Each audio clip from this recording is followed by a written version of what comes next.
Hey y'all, welcome to my channel. Welcome back to my channel.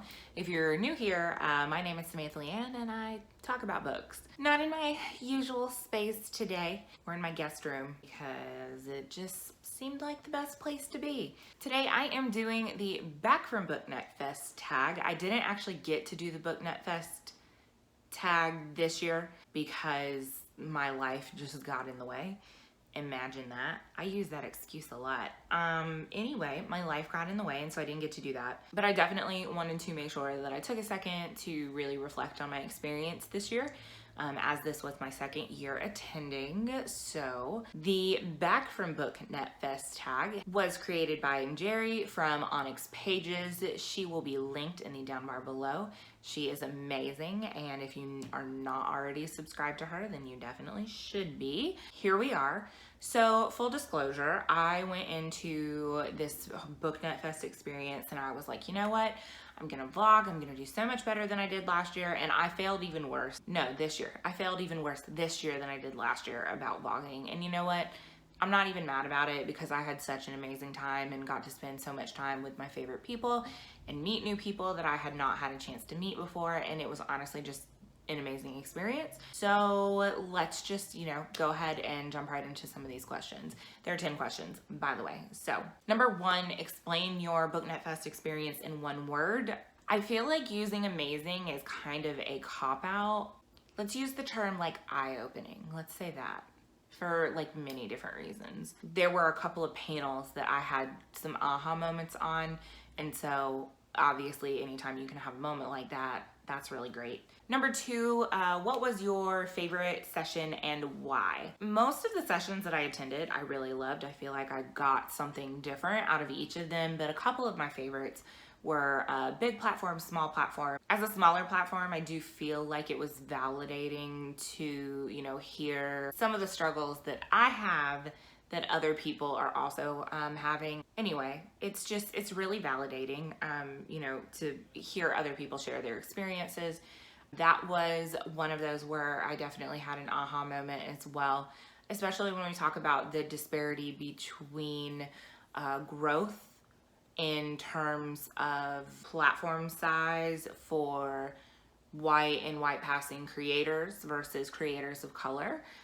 There was a really good conversation surrounding that, and so I again found that really informative. Another one that I really liked was 5 out of 5 stars, and that was really just talking about reviewing and what that process looks like for different people, how people rate books, and again what that process can look like for marginalized creators and some of the flack that they get, I guess you could say, for like pointing out certain things in reviews and things like that.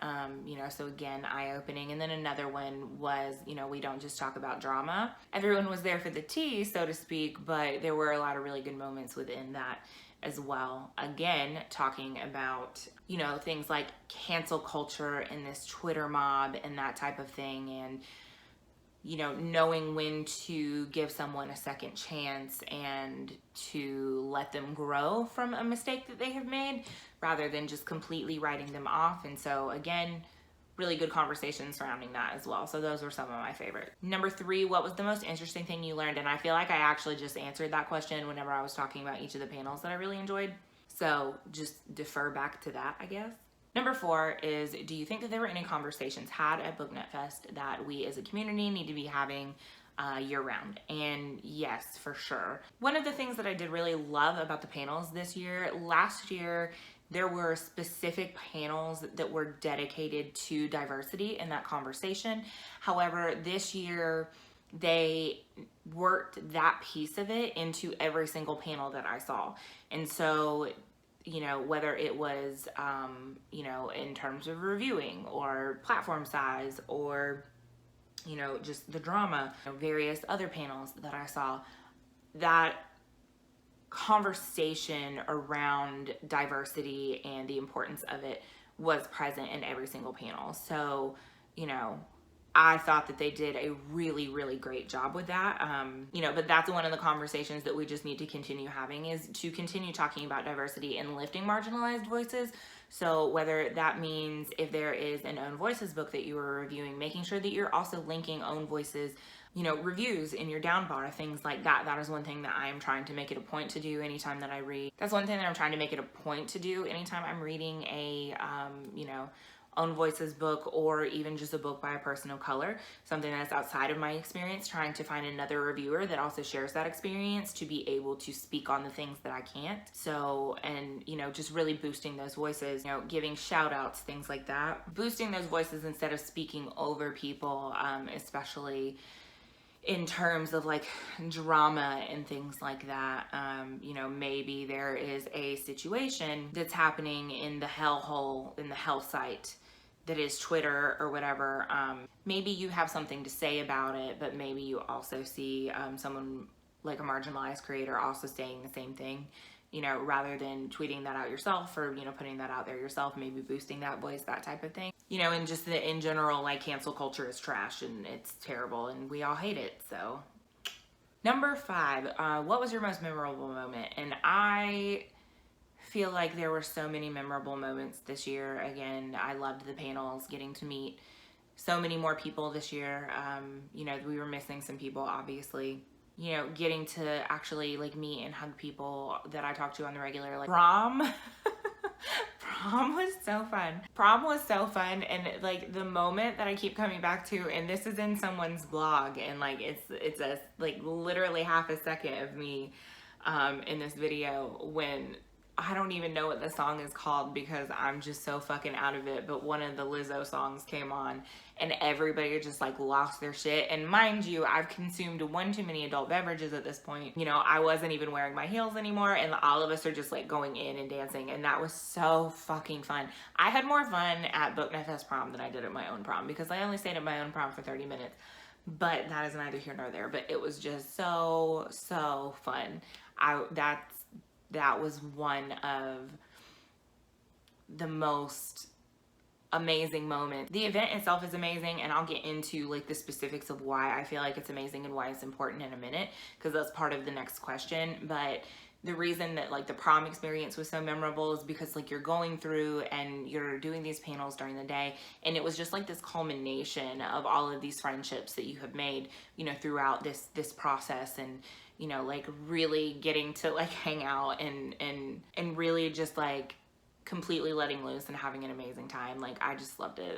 It was the best. It really was. Number 6 is, in what way does Booknet Fest add value to the bookish community?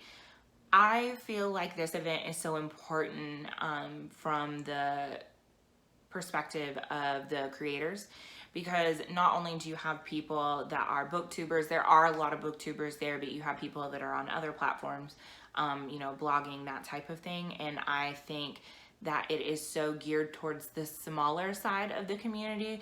This isn't BEA or BookCon or anything where you're standing in line for art drops and, you know, that type of thing. It is an event specifically created for creators, by creators. And I think that that's just really important, because it's not these big publishers, it's not these big creators that have necessarily lost sight of the struggles of some of the smaller creators. And I think that at a smaller event like this, it's a lot easier to like get real, if that makes much sense. Hopefully it makes sense. But I just think in general, it has so much value to the community as a whole.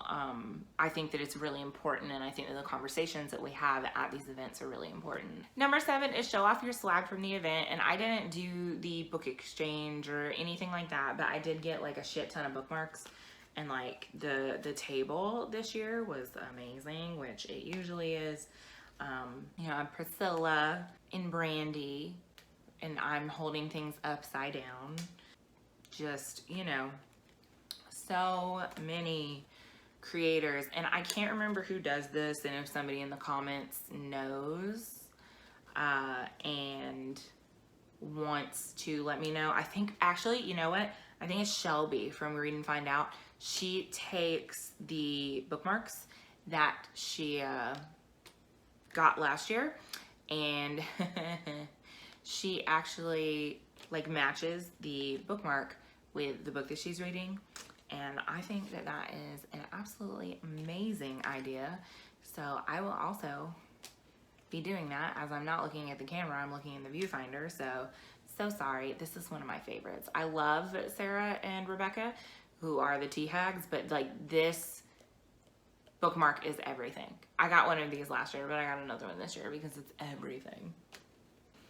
And then, you know, just to keep going, just all of these amazing business cards, and I love it. I love everything about it, and I love most of the people that are on here. Some of these people I don't know I am subscribed to. Yeah, so that's my bookish swag. I didn't get anything else while I was there. I'm fine with that. I love my bookmarks. I'm gonna have to get a second mug on my shelf specifically for bookmarks, and I'm not mad at it. Number 8 is shout out some content creators that inspired you. Obviously Njeri from Onyx Pages, who created this tag, obviously linked down below. India from Life is a Page Turner. She is just like, I love her. She's so unapologetically real, and she's so intelligent, and I love listening to her. And just in general, she's an amazing human being. Jesse from Bow Ties and Books, I was able to meet them this year, and they are also an absolutely amazing person. They inspire me just in general. Like, they inspired me before this, but I was really happy to actually get the opportunity to meet them, so that was pretty cool. And I also want to shout out Jocelyn, Priscilla, and Yvette, who are doing the Latinx-a-thon. We actually were in our villa, and we're watching their live stream, you know, in solidarity of our Booknet Fest family. But what they are doing is just amazing, and I love all 3 of you so much. Number 9, if you are planning on coming to Booknet Fest next year, what would you change? I honestly can't think of anything just like right off the top of my head that I would change, if I'm being completely honest. I'm sure that if I like really sat down and thought about it, there would be, you know, suggestions that I would have. Maybe by the time the survey and stuff comes out, like I'll actually have something to add, but as of right now, I don't really. And then number 10 is share any photos or videos of prom or anything fun that you did. I don't have any videos because I just don't. I have a lot of pictures, which I will go ahead and start inserting right now, because the pictures and everything, and you will notice that my face is mostly the same in most of these pictures. That's because I have a default drunk bitch face, apparently. So that's a thing. I had my first moment in the bathroom, you know, like the drunk white girl in the bathroom moments where like, oh my God, you're so beautiful and I love you so much. I had my first moment like that, and it was amazing, and I have no regrets. So yeah, but it was honestly just a really, really amazing experience. And like I said, prom was just super fucking fun. I loved every minute of it, and I hope that that is something that we continue to do, because it was just so fun. So, all right, that is pretty much all I have. Like I said before, in terms of like adding value to this community, it really adds so much value. And if you have been on the fence for the last couple of years about making it happen, I highly encourage you, given the choice between, not that I have been to like BEA and BookCon, because I haven't. I would like to go just because there are so many other creators that I want to meet that go to that event. However, I don't know if that's ever anything that I'm going to be able to make happen, just because of when it usually falls. Maybe one day I'll get to it, but you know, so far that's a big no. However, as I previously said, if I was given the choice to do one or the other, it would always be Booknet Fest, just because I love the smaller feel of it. I love the community-based vibe that it provides. I feel like we have a lot of really important conversations, and I just think that's really important. So yes, I will forever and always love this event. I will always love this event for the friendships that I have made because of it. I have met my found family through this event, like in all honesty and complete realness. Everybody that stayed in the villas, if you guys are watching this, you know exactly who you are. I could go through and like list a million names, but I love every single one of you so much, and I am just absolutely over the moon about the value that you all have added to my life. I think that you are all so fucking amazing, and as I previously said, you guys are my family, and I think that we have collected a couple more this year, so it's an ever-growing family, and I just think that's amazing. I think that's the most amazing thing about this event is the people. So, but yes, that is all I have. I have talked enough. So yes, that is all I have for you guys today. If you have a vlog from Booknet Fest and I haven't commented on it already, drop it down below so that I can watch it. As always, if you like what you see and you want to see more, make sure you click thumbs up or hit subscribe if you haven't already. Thank you guys so very much for watching, and I will see you all next time. Bye.